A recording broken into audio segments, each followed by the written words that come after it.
quiero hablarle un poquito de la justicia y del juicio. Una palabra que hemos estado escuchando mucho en estos días es la palabra justicia, ¿verdad?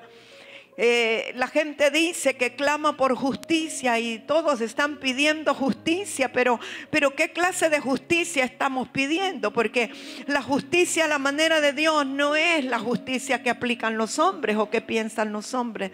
Entonces es importante que entendamos el término justicia.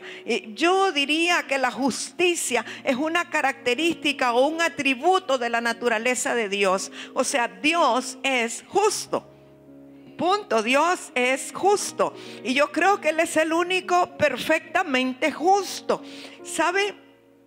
La palabra que se usa para justicia, tanto en hebreo como en griego, es la misma que se usa para rectitud. Y algunos que tradujeron la Biblia la usan indistintamente, pero cuando nosotros hablamos de caminar en justicia es lo mismo que caminar en rectitud. Y si yo digo que mi Dios es un Dios justo, Él es un Dios recto también. Y si es recto, es un Dios correcto, que todo lo hace bien. Salmos 45:6, no sé si me van a ayudar por allí. Sí, está un poco chiquito, pero si usted logra leerlo para ayudarle a que todos podamos leer y, si es posible, declarar con nuestra boca la palabra. Salmos 45:6 dice: tu trono, oh Dios, es eterno y para siempre. O sea, el trono de Dios no se conmueve, amados. El trono de Dios no sufre cambios. El trono de Dios nunca será quitado, porque es eterno, o sea, para siempre. Cetro de justicia es el cetro de tu reino. Todos sabemos lo que es un cetro. Sí, es como una vara de autoridad con el que se rige, con el que se hacen los decretos y las declaraciones. Pero dice que ese cetro es de justicia, pero una justicia divina. Y Salmos 89:14 dice: justicia y juicio son el cimiento de tu trono, misericordia y verdad van delante de tu rostro. Quiere decir que el trono de Dios, si usted se puede imaginar por un momento, el trono de Dios está cimentado o está sostenido sobre dos columnas o dos piedras importantes, que son la justicia y el juicio. Pero luego dice que la misericordia y la verdad van delante del rostro del Señor. Y lo que entendemos cuando nos metemos más en la Escritura es que los juicios de Dios se hacen en misericordia y verdad. O sea, aunque Dios es justo, Él también juzga, o sea, hace juicio y ejecuta justicia. Pero todo está en base a la misericordia y verdad, que también son parte de sus atributos o de su naturaleza, y que delante del rostro del Señor están la misericordia y la verdad. Por eso es que nosotros no podemos establecer justicia como el Señor. Nosotros no tenemos la misericordia del Señor. Qué bueno que la llegáramos a tener, y espero que la lleguemos a tener, pero en nuestra propia humanidad nosotros no somos ni siquiera objetivos. ¿Sabe que algo que el Señor me ha estado hablando? ¿Por qué nuestras oraciones no están siendo oídas? Porque en nuestro corazón estamos contaminados con política. Porque cuando oramos a Dios, oramos influenciados por política. Porque ya hemos determinado que estamos a favor o en contra de fulano o de mengano. Y entonces vamos delante del Señor, no con un corazón limpio, recto e íntegro, para poder de verdad entender en qué consiste la justicia de Dios, sino que estamos viendo lo que conviene a nuestros intereses. Muchas veces aún nosotros como iglesia estamos siendo demasiado egocéntricos, demasiado egoístas, y estamos orando en base a que se nos resuelvan nuestros problemas, que se resuelva mi situación, que me bajen los impuestos que a mí me toca pagar, que se me resuelva lo mío propio, y no estamos pensando como hijos de Dios en favor de una nación. Entonces la verdad, no estamos siendo justos aún en nuestra manera de orar. Y sabe que otra cosa es que lamentablemente los colores políticos o los bandos políticos o las ideologías aún han traído división a la iglesia, porque la iglesia no está en unidad de espíritu. La iglesia no está clamando de acuerdo al corazón de Dios, sino que cada quien lo está haciendo según su interés o según lo ve desde su perspectiva, desde su óptica y con su lente. Y una cosa que este día yo quiero dejar en su corazón es que usted entienda que antes que nada usted es un hijo de Dios. Usted es un hijo de Dios. Usted tiene la naturaleza del Padre Dios. Por lo tanto, usted necesita alinearse con el corazón de Dios para que aun cuando usted emita comentarios o criterios, lo haga desde la perspectiva de Dios y no la suya propia. Las cosas de Dios no son de opinión pública. Las cosas de Dios no admiten, o el deseo, la voluntad de Dios no admite lo que yo pienso, lo que a mí me parece, lo que yo creo, lo que está pasando. Usted escucha ante la situación actual todo tipo de comentarios en favor y en contra, y todos parecen ser doctos en política. Todos quieren darle una charla de qué es lo que está pasando, por qué está pasando y cómo se podría resolver. Pero nada de eso realmente proviene del corazón del Padre.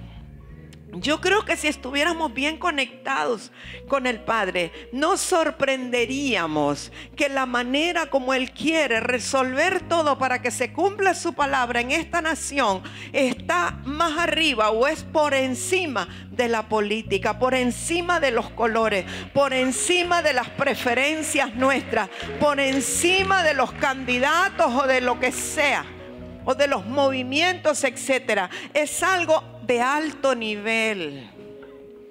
Pero aún para orar en ese alto nivel necesitamos estar en integridad y tener un corazón limpio de toda politiquería. Cuando hablamos de justicia, necesitamos entender que la única forma de justicia perfecta proviene de Dios. Eso lo quiero recalcar, porque la Escritura nos habla de lo que es la justicia de los hombres, y para eso quiero que vaya a Isaías 64:6, por favor. José Iben, ¿quieres bajarle un poquito al aire, por favor? Bajarle el frío, subirle la temperatura. Gracias.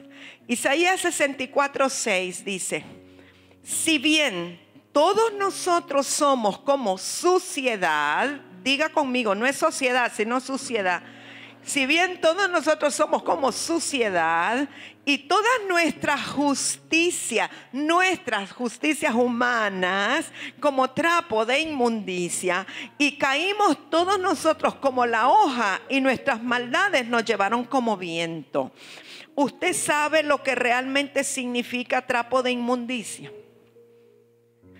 En aquel tiempo, cuando esto fue escrito, en el tiempo del profeta Isaías, no habían toallas sanitarias ni tampones para las mujeres. Entonces las mujeres, como parte de su haber, tenían unos trapitos especiales para ponerse cada vez que venía la menstruación, y esos trapitos los lavaban y se los volvían a poner. Y entonces Dios está diciendo que las justicias nuestras le apestan tanto como los trapos sucios de la menstruación de la mujer. Eso es lo que Dios está diciendo a través del profeta Isaías. Así dice la Kadosh. Díganos, hermano Rigo, ¿qué dice la Kadosh? Toda nuestra justicia como trapos de menstruación. Bueno, así mismo es. Y mire que nosotros, ¿verdad? Las mujeres que conocemos de eso, los varones tal vez no, espero que no. cuando al ver eso es como que, ay, hay que desecharlo, hay que quitarlo, hay que envolverlo, hay que taparlo, hay que botarlo, ¿verdad? Bueno, así piensa el Señor de nuestra propia justicia. Es una suciedad para Él. Porque la justicia que nosotros hacemos está corrompida, es corrupta. Pero la justicia de Dios es perfecta. Quiere decir que para que podamos tener la autoridad para siquiera pensar en la justicia de Dios, necesitamos del Espíritu Santo en nosotros. De otra manera no podemos entenderlo. Hay una escritura que me trajo mucha bendición y por eso quise que proyectaran hoy las letras. Quiero que vea Isaías 32, 14 al 18 y quiero pedirle que usted se lleve esa escritura, que la subraye, que la anote, que cuando llegue a su casa, si es posible, la imprima, la copie, la imprima, la grande, la ponga en la oficina. Pastores, pónganla allí en el lugar adecuado para orar, porque creo que esta escritura nos da la respuesta a lo que nosotros estamos pidiendo. Mire lo que dice Isaías 32 desde el verso 14.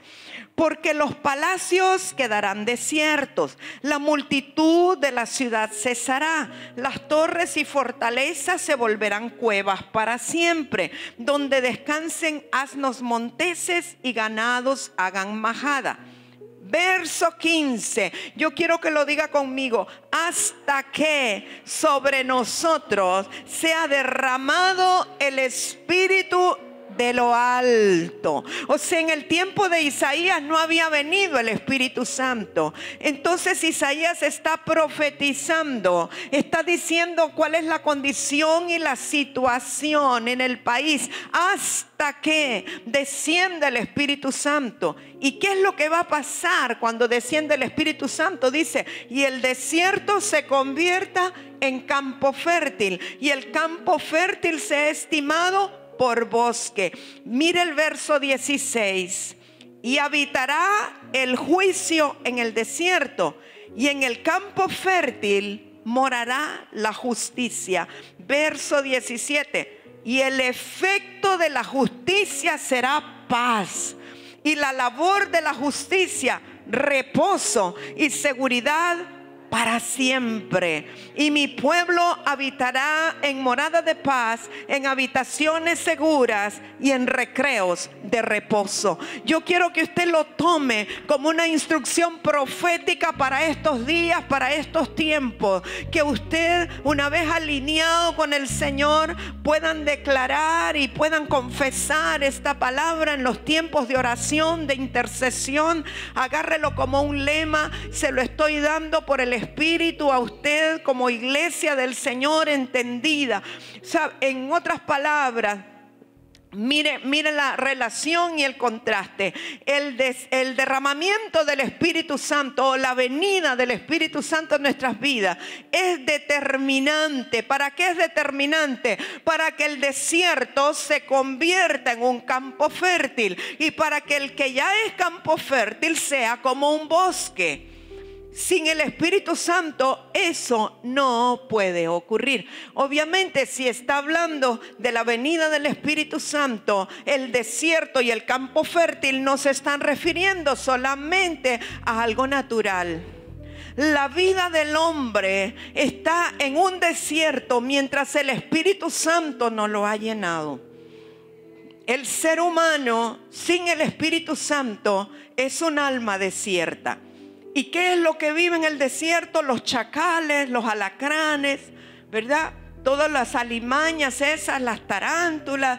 Eso es lo que habita en el desierto. Pero cuando el Espíritu Santo viene al corazón de las personas, entonces ese desierto se va a convertir en un campo fértil. Quiere decir que va a ser una tierra negrita, abonada, una tierra que va a producir cuando las semillas lleguen al corazón.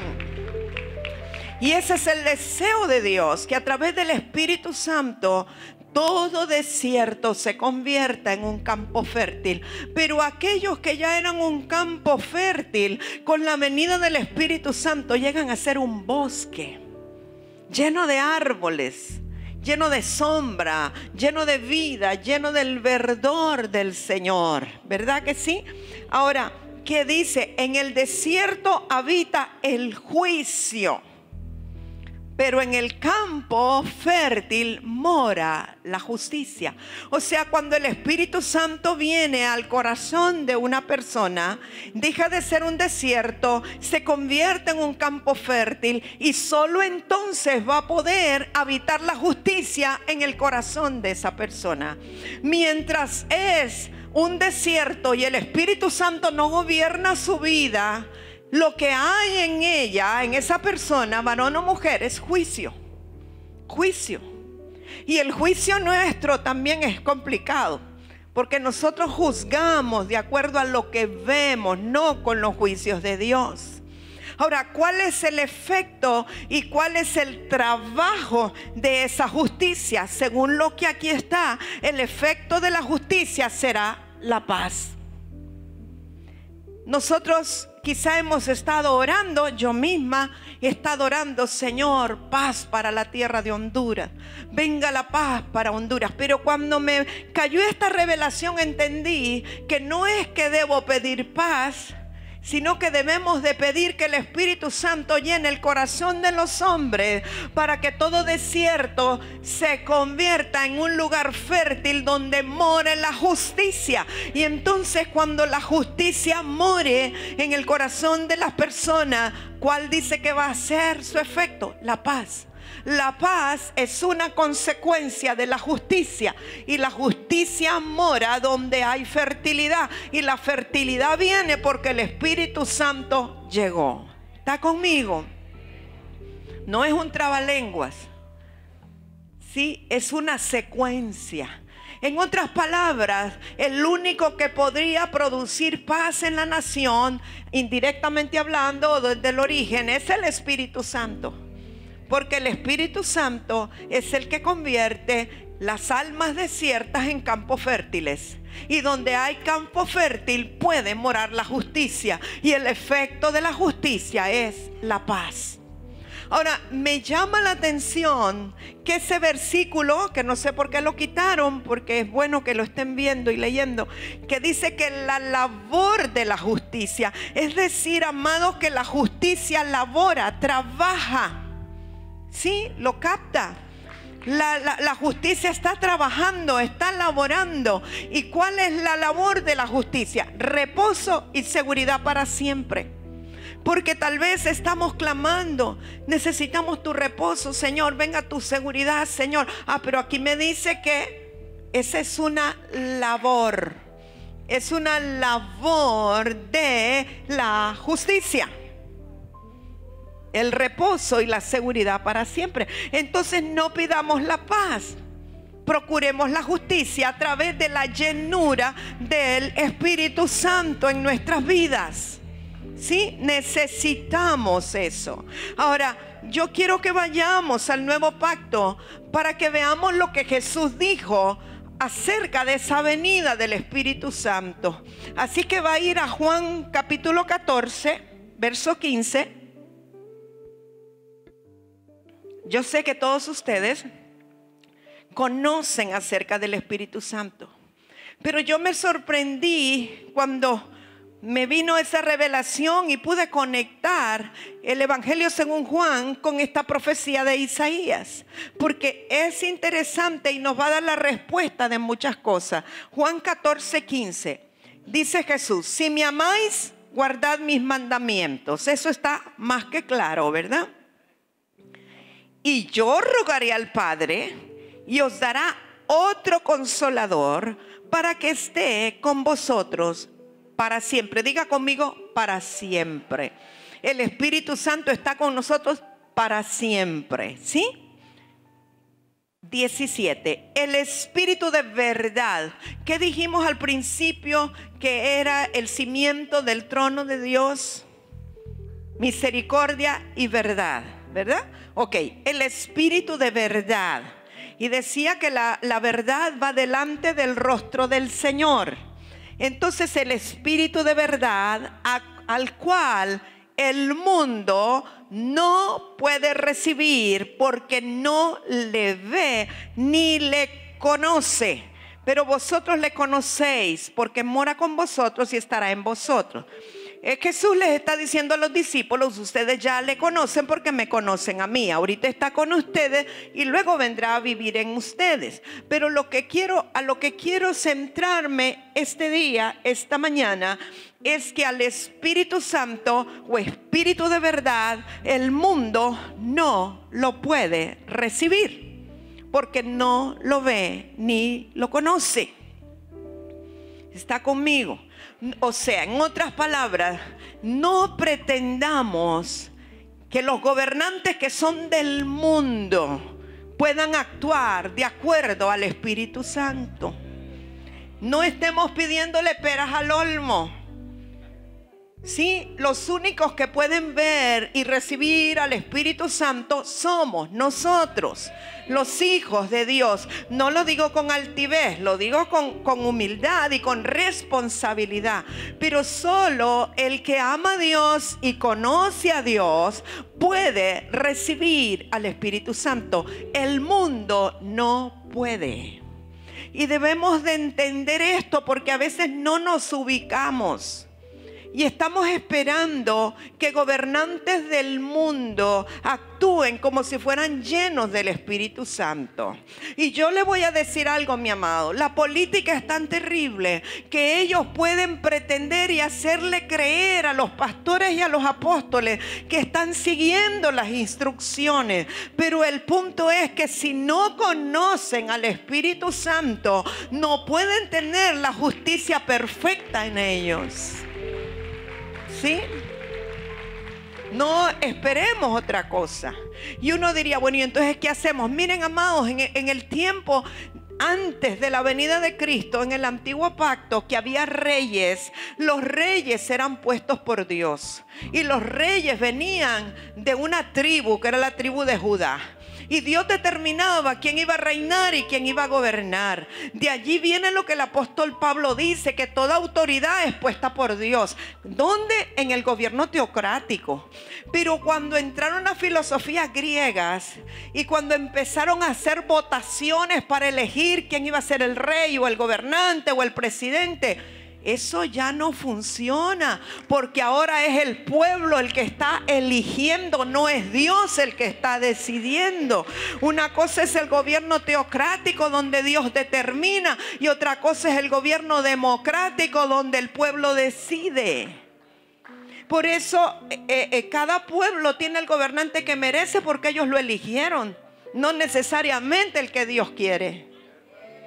O sea, necesitamos entender eso porque a veces mezclamos y usamos un texto fuera de contexto y decimos, ay, pero es que Dios es el que quita y pone reyes. Sí, en el antiguo pacto, claro, en el gobierno teocrático, pero en el democrático Dios no va a ir en contra de su voluntad. Si usted eligió, usted votó por una cosa, no esté esperando que Dios venga a hacer algo contrario. Me doy a entender. Nosotros necesitamos reconocer nuestra responsabilidad como ciudadanos y como hijos de Dios. Ahora, ¿cuál es el problema del asunto? Que nosotros como iglesia no hemos preparado verdaderos hijos de Dios para gobernar. Ese es el problema. Y después no nos quejemos de que son corruptos los que están allá. Si los que se supone que no son corruptos, que son los de la iglesia, no están preparados para asumir esa responsabilidad de gobierno. ¿Sí? O sea que a la larga la iglesia somos el problema. Y tenemos que enmendar eso antes de que sea tarde. Mire, a mí me asombra que últimamente están alarmados porque el Islam está entrando. ¿Hace cuántos años se los dije yo aquí? ¿Hace cuántos años? 10 años se los dije. ¿Y hace cuántos años? Hay un video, varios videos. ¿Hace cuántos años ustedes fueron a El Salvador a prepararse? Hace 18 años. Sí. Gina. O sea que los responsables son ellos tres. Hace 18 años los mandamos a El Salvador. a un congreso llamado Musulmania, donde se profetizó lo que ahora está ocurriendo. El punto es, ¿qué hicimos nosotros? Y usted dirá, una golondrina sola no hace verano, pero también, lamentablemente, los que se supone que son grandes no creen en nosotros, en la voz que podamos alertar, dar para alertar. ¿Sabe que hubo un hombre de Dios que entiendo que es adventista, que él, cuando supo de esa palabra que yo había dado, me mandó a pedir el video y me dijo, usted me permite compartirlo con un agente de gobierno que son amigos de él, un hombre ejecutivo de San Pedro? Y le dije, sí, le mandé el video, porque él sí creyó a la palabra y comenzó a alertar a la gente. Y ahora que nos queremos asustar, es un poco tarde. Entonces Dios siempre habla antes para que nosotros nos preparemos. El punto es que a veces no lo tomamos en serio y no creemos a las advertencias del Señor. Bueno, Juan 16, verso 8, seguimos con el Espíritu Santo. Aquí está Jesús hablándoles a los discípulos acerca de la venida del Espíritu Santo. Y dice en Juan 16, verso 8, y cuando Él venga, o sea, el Espíritu Santo venga, convencerá al mundo. ¿De qué? De pecado, de justicia y de juicio. ¿De qué hemos estado hablando? De justicia y de juicio. Pero aquí ahora está otro elemento, el pecado. Ahora, ¿quién es el que va a convencer al mundo? El Espíritu Santo. Cuando Él venga, pero ya vino, ¿verdad? Va a convencer al mundo. O sea, nosotros no podemos convencer al mundo. Olvídese de andar en contiendas y estar discutiendo con la gente del mundo. Usted no está en la tierra para convencer a nadie. El Espíritu Santo es el que convence al mundo. ¿De qué? De pecado, de justicia y de juicio. Ya vamos a ver esos tres elementos importantes. Dice, de pecado por cuanto no creen en mí, dijo Jesús. De justicia por cuanto voy al Padre y no me veréis más. Y de juicio por cuanto el príncipe de este mundo ha sido ya juzgado. Y muchas veces leemos estos versos, pero nos quedamos igual, que realmente no entendemos qué es lo que está diciendo. Y lo hemos repetido y lo enseñamos, pero no entendemos. Ok, ¿qué quiere decir que convencerá al mundo de pecado por cuanto no creen en Él? Vaya a Juan 15, 22, que ahí está la respuesta. Dice Juan 15, 22, el Señor Jesús les dijo, si yo no hubiera venido... O sea, si Jesús no hubiera venido a la tierra, ni les hubiera hablado, no tendrían pecado. Pero ahora no tienen excusa por su pecado. Usted me puede decir, pero yo no viví en el tiempo de los apóstoles, pero yo no estaba allá hace 2020 años. Sí, pero usted tiene una Biblia, ¿verdad?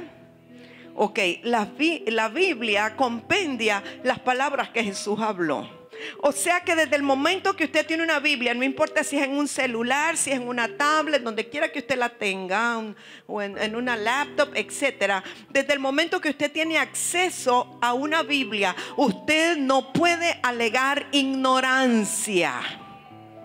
Usted tiene acceso a las palabras que Él habló, ¿sí o no? Muy bien, entonces el mundo también tiene acceso a ello, pero hasta que el Espíritu Santo no los convenza, no van a creer ni entender las palabras que dice. Entonces, ¿qué quiere decir? Que el pecado del mundo es rechazar a Jesús. Cualquier hombre, cualquier ser humano, quien quiera que sea, por muy importante que sea, si rechaza a Jesucristo, si rechaza el Evangelio, si no reconoce a Jesús como el Salvador, esa persona delante de Dios es el más grande pecador. Y yo le repito algo que le he dicho muchas veces. Para Dios el gran pecado no es un homosexual. no es una lesbiana, no es uno que quema llantas allá afuera. El gran pecado no es el que mata, no es el que adultera, no es el violento. El gran pecado para Dios es que alguien rechace a Jesucristo y no crea en Él. Porque a veces nosotros religiosamente estamos juzgando el fruto de ese pecado de no conocer a Jesús. El que no conoce a Jesús es capaz de hacer todo lo malo porque está lleno de iniquidad, está lleno de impiedad y sus frutos van a ser malos.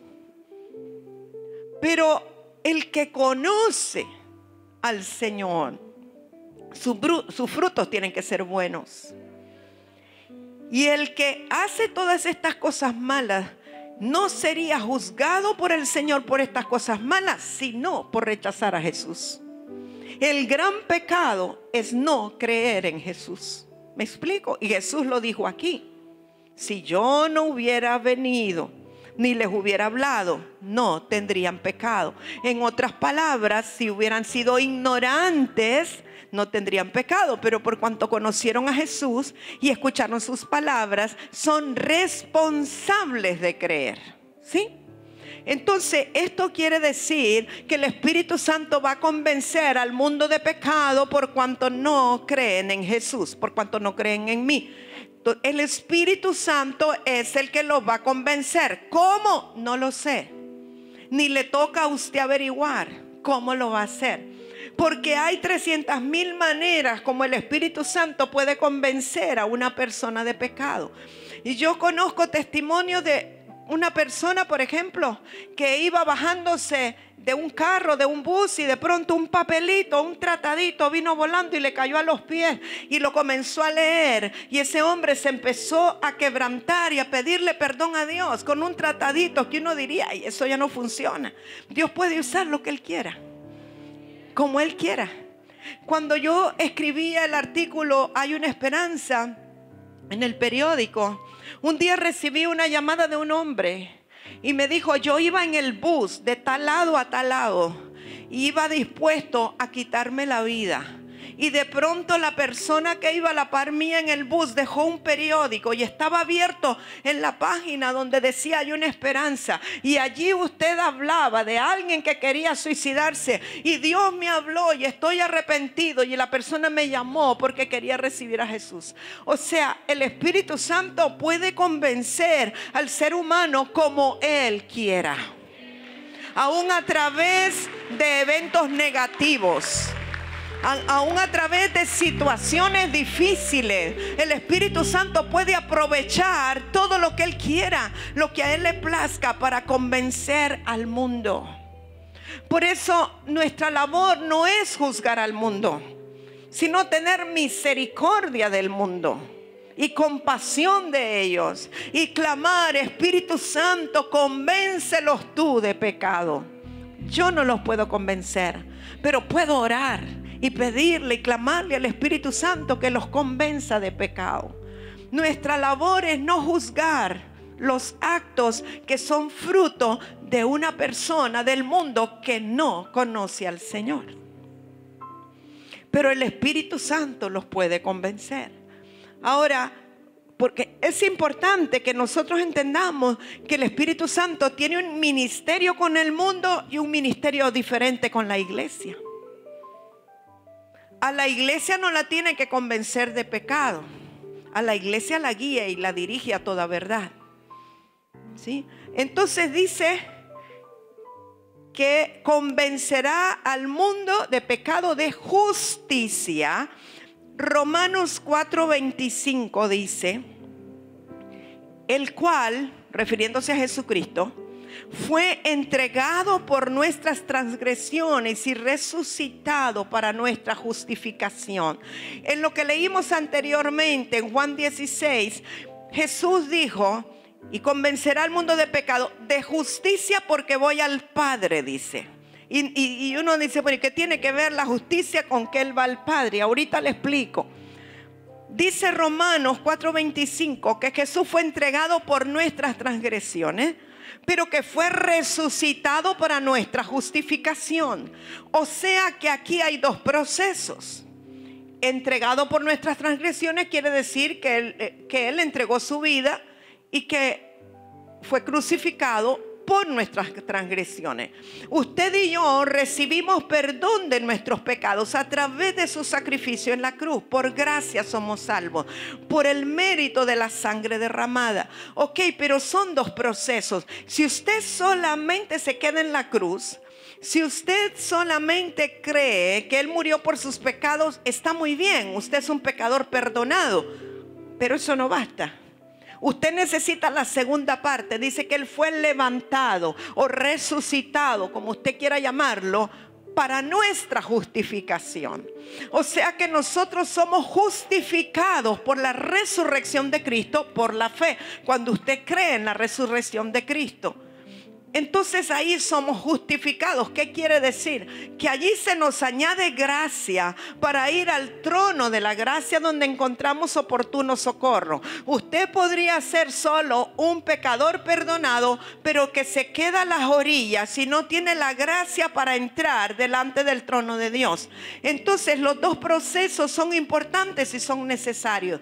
Ahora, ¿qué quiere decir lo que dijo Jesús? Que el Espíritu Santo convencería al mundo de justicia porque Él iba al Padre. Quiere decir que Jesucristo volvió al Padre porque ya había culminado su obra en la tierra. Es decir, no solamente había ido a la cruz del Calvario para perdonar nuestras transgresiones, sino que también había sido levantado o resucitado al tercer día para añadirnos gracia, para justificarnos. Y entonces el Padre Jesús podría volver al Padre porque había cumplido la misión que Él tenía aquí en la tierra. Entonces la única forma como nosotros podíamos haber sido justificados es que Cristo, al ser levantado, se sentara a la derecha del Padre, le pidiera al Padre que enviara al otro Consolador que Él había prometido. Y cuando el Consolador viene, Él es el que nos justifica.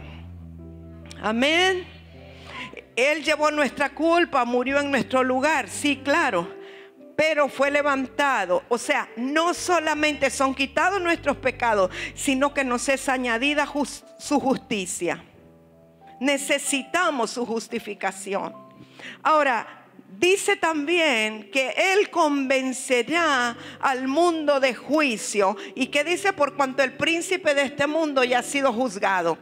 Fíjese qué cosa, que el Señor Jesucristo, aún antes de morir, dijo que ya el príncipe de este mundo había sido juzgado, porque Cristo siempre habló o siempre conocía la eternidad.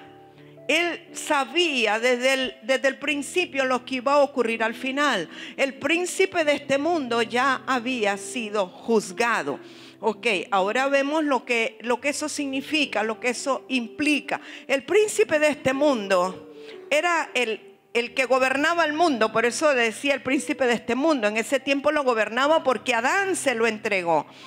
Pero era un enemigo de Dios. Ahora, la presencia del Espíritu Santo aquí en la tierra era la prueba, no solo de que Jesús había sido reconocido como Dios, sino que o reconocido como hijo de Dios, sino que como hijo del hombre estaba siendo glorificado a la diestra del Padre. Y si Jesús estaba siendo glorificado a la diestra del Padre, quería decir que el Espíritu Santo ya podía venir al mundo. Si Jesús no hubiese sido glorificado, el Espíritu Santo no hubiera venido. Entonces era necesario el juicio contra el príncipe de este mundo para que Cristo pudiera ascender, sentarse a la derecha del Padre y enviar al Espíritu Santo a que viniera a morar con nosotros. si no, el Espíritu Santo no hubiera podido venir. Ahora, la glorificación del Hijo del Hombre era la condenación del príncipe de este mundo. No sé si me puede captar. El que Cristo fuera glorificado era la condenación o el juicio del príncipe de este mundo. ¿Por qué? Porque Cristo recibió un nombre sobre todo nombre y se convirtió en el Señor de los cielos, de la tierra y lo que está debajo de la tierra. Eso significa que Satanás pasó a estar bajo la autoridad del Señor Jesucristo, porque Satanás ya había sido juzgado. Ahora el Espíritu Santo va a convencer al mundo de que Satanás ya ha sido juzgado. ¿Cómo? Porque le va a revelar al mundo la autoridad que Cristo tiene sobre el enemigo.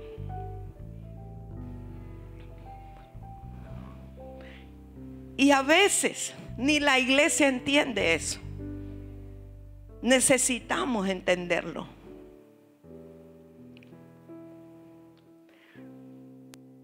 Quiero que veamos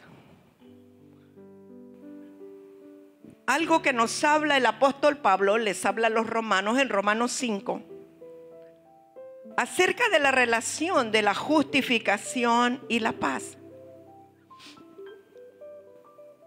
Ya nosotros escuchamos, ¿verdad? O vimos que el fruto de la justificación o de la justicia es la paz. Ok, Romanos 5, 1 y 2 dice: justificados pues por la fe. Justificados quiere decir que ya Cristo pagó por nosotros y nosotros no tenemos que pagar nada.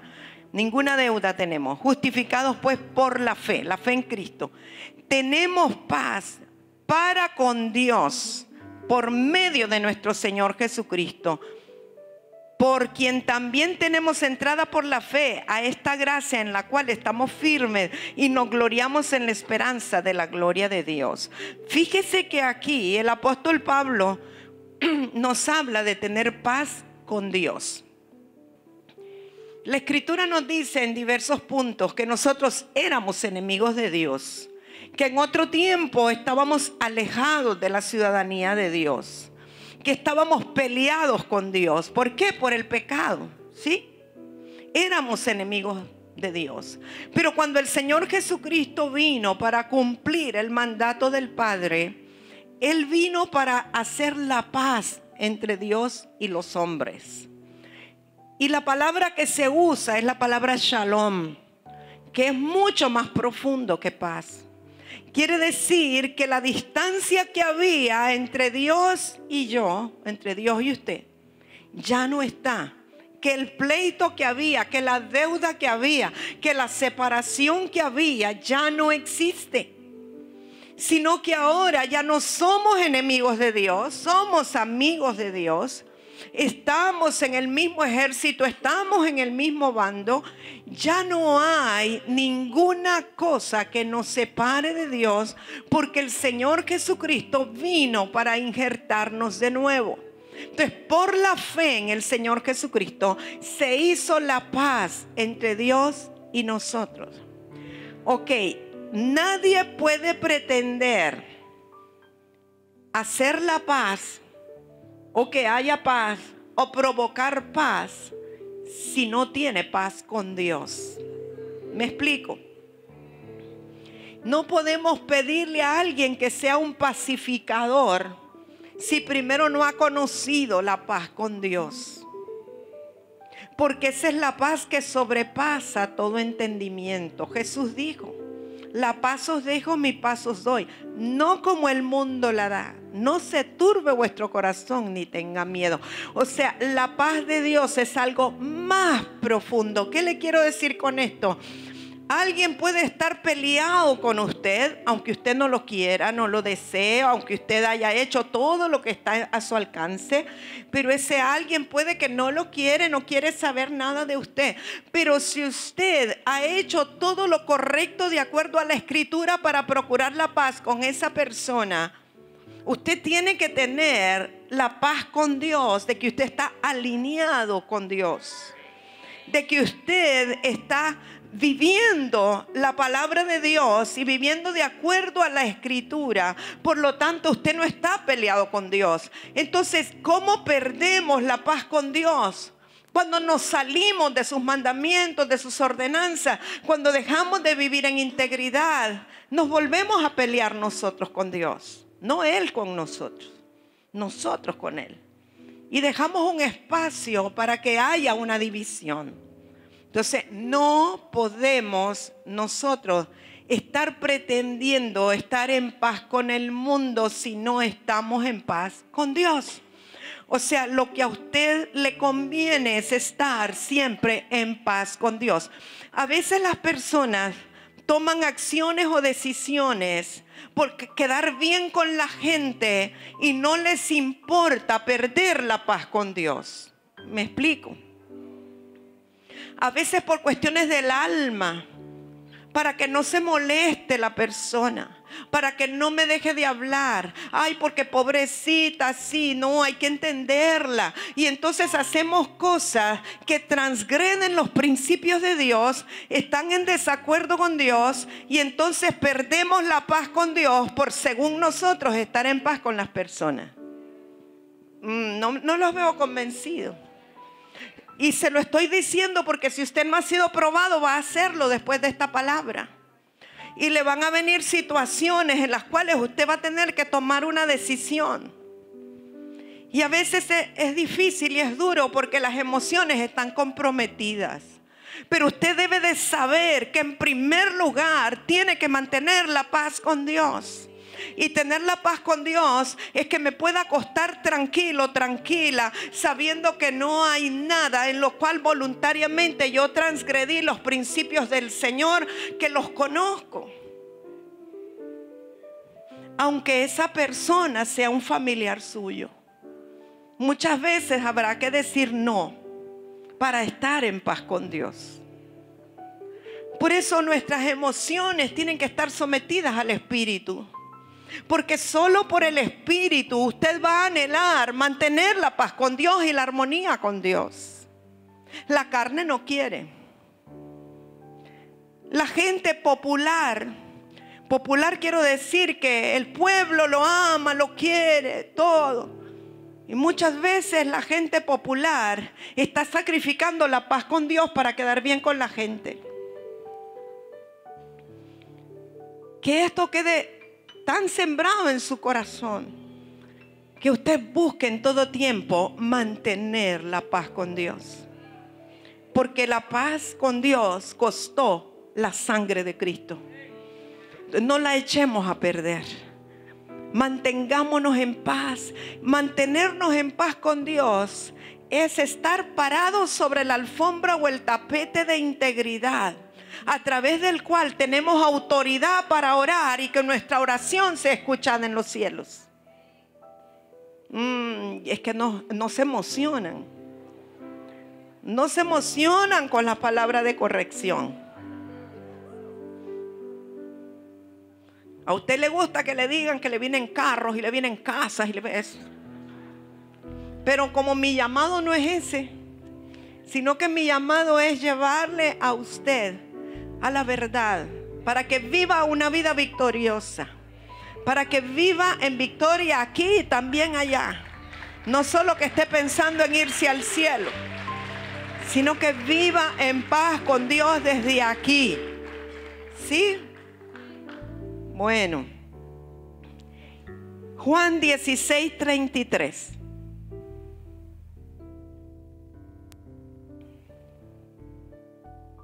Dice Jesús: estas cosas os he hablado. Fíjese que les habló del Espíritu Santo, etcétera. Pero luego aquí dice: estas cosas os he hablado para que en mí tengáis paz. Quiero que entendamos bien que no está diciendo para que haya paz en la tierra, que ya no haya quema de llantas, no haya fogaratas. No, para que en mí tengan paz. Es decir, que si estamos injertados en Él, vamos a tener la paz que sobrepasa todo entendimiento. En Él vamos a tener paz. Esa paz proviene de Él y de cumplir las cosas que Él nos habló. En el mundo tendréis aflicción, pero confiad, yo he vencido al mundo. Si Él venció al mundo y Él es nuestro Padre, entonces no hay nada que temer. Pero es en Cristo que vamos a tener paz. Si hemos estado perturbados, nos ha faltado la paz, preguntémonos si es que necesitamos meternos más en Cristo, más en el Señor, porque Él dice que en Él tendremos paz, la paz que sobrepasa todo entendimiento.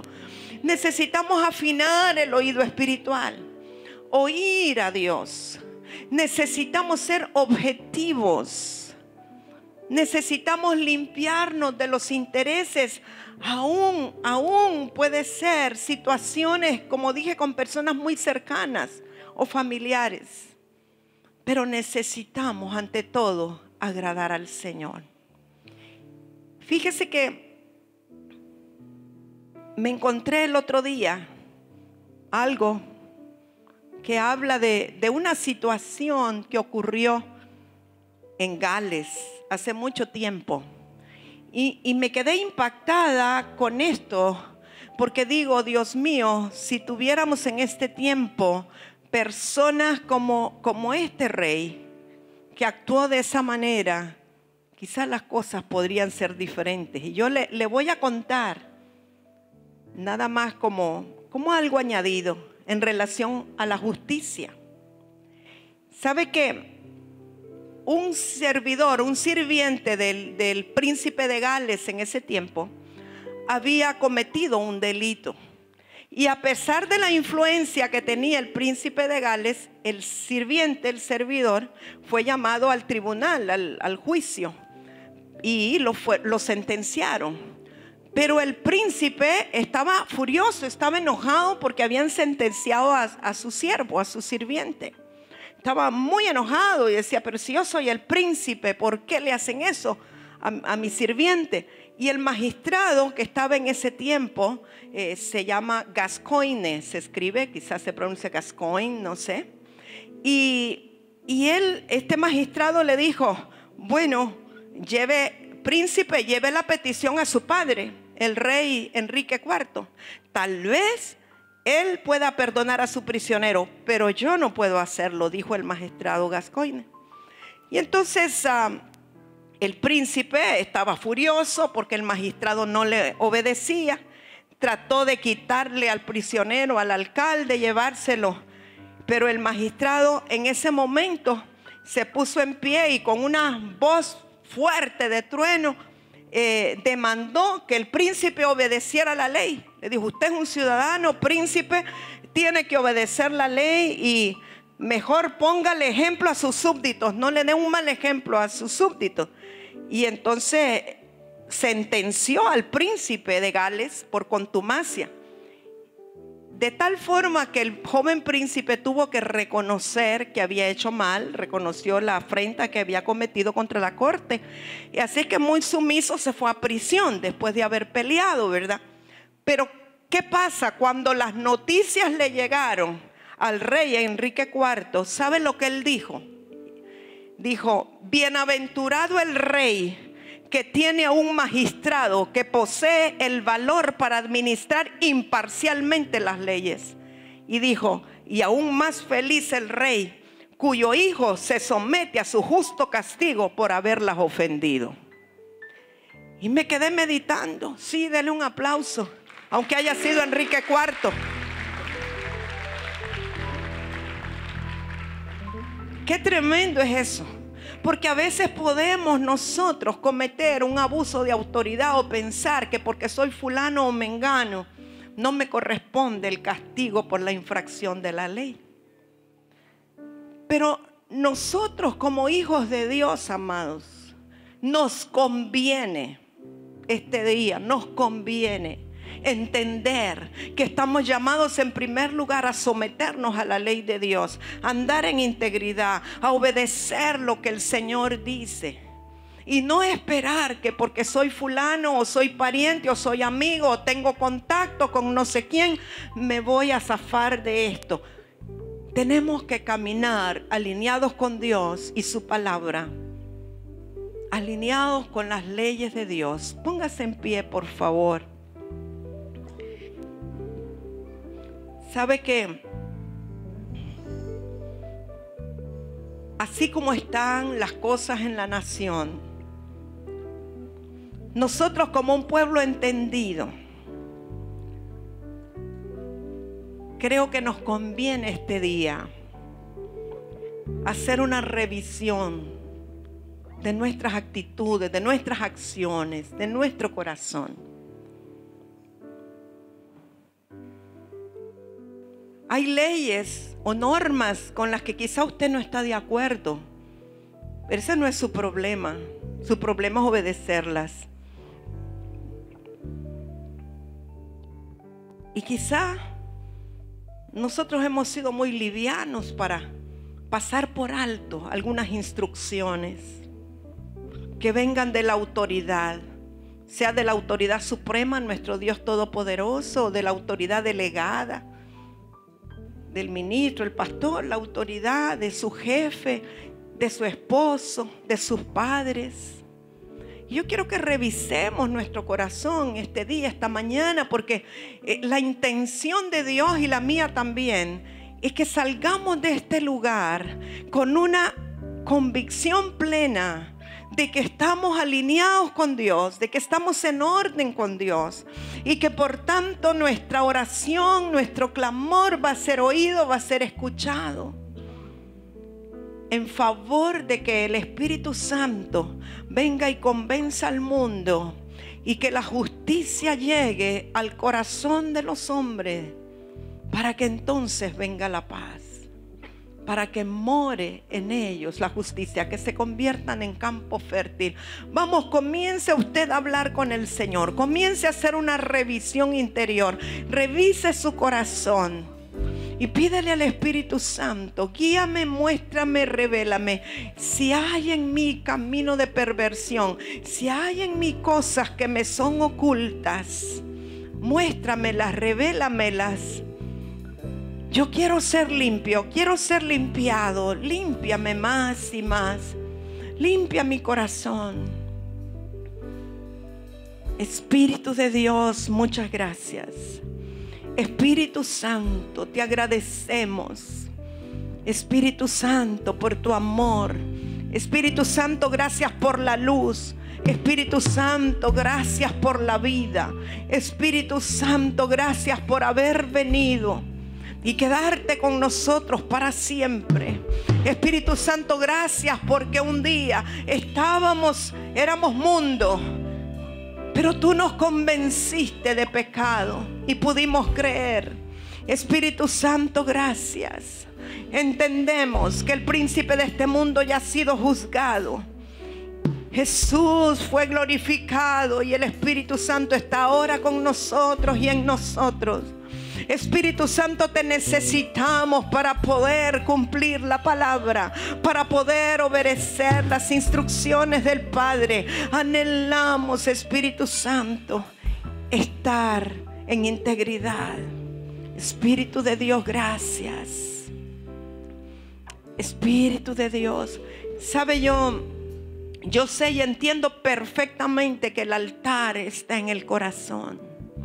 Pero si alguien siente la necesidad de pasar a esa gradita y arrodillarse allí y derramarse delante del Señor, hágalo con libertad. Por alguna razón yo percibo de que hay personas este día que necesitan ponerse a cuentas con Dios.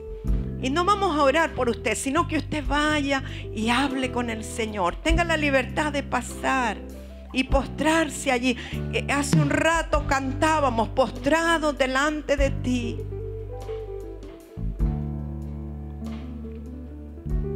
Permita que el Espíritu Santo hable a su corazón. Que podamos ser limpios, podamos ser libres, podamos alinearnos con el Padre, con su palabra.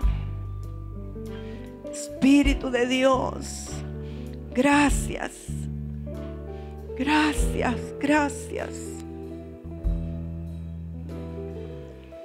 El Espíritu Santo me habla de alguien que tiene deudas con varias personas y no las ha honrado.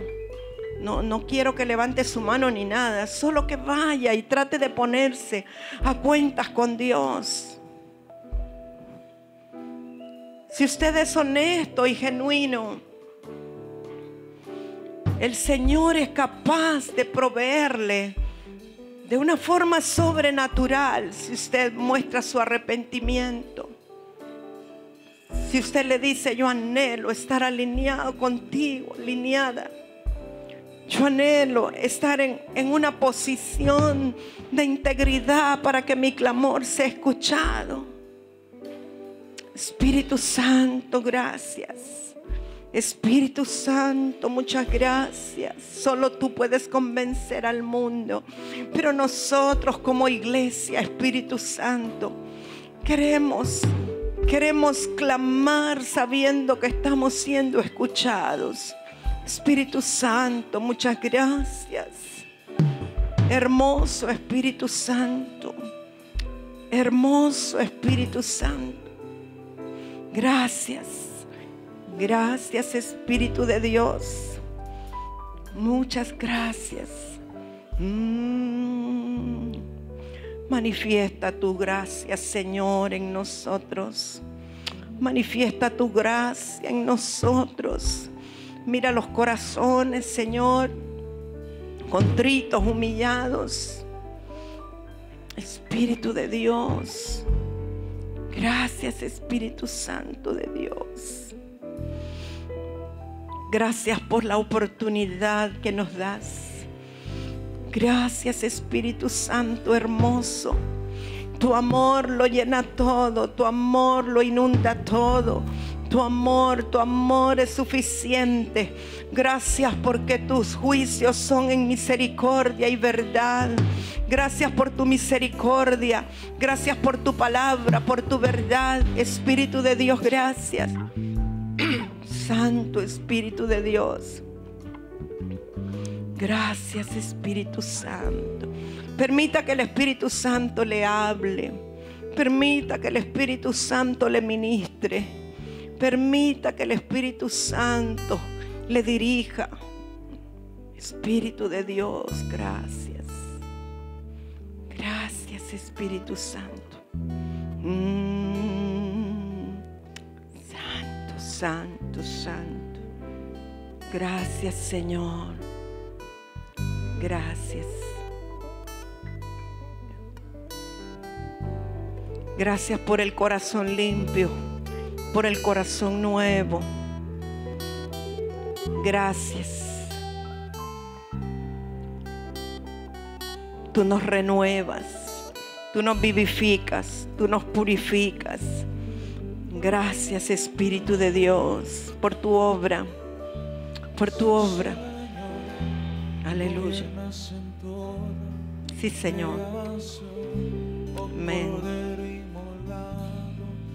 Eres Señor, las naciones enteras se postran. Aleluya. Y tu nombre Gracias, por Espíritu siempre Santo. Espíritu Santo, gracias por los siglos por su obra en nuestras vidas. Espíritu Santo, gracias y veremos tu por tu obra en nuestras vidas. Dele gracias al Espíritu Santo. Dígale gracias, Espíritu Santo. Sabe, el Espíritu Santo es el que nos guía a toda verdad. El Espíritu Santo es el que nos dirige a nosotros qué hacer, qué no hacer. Amado Espíritu Santo, gracias. Gracias porque tú diriges nuestras vidas.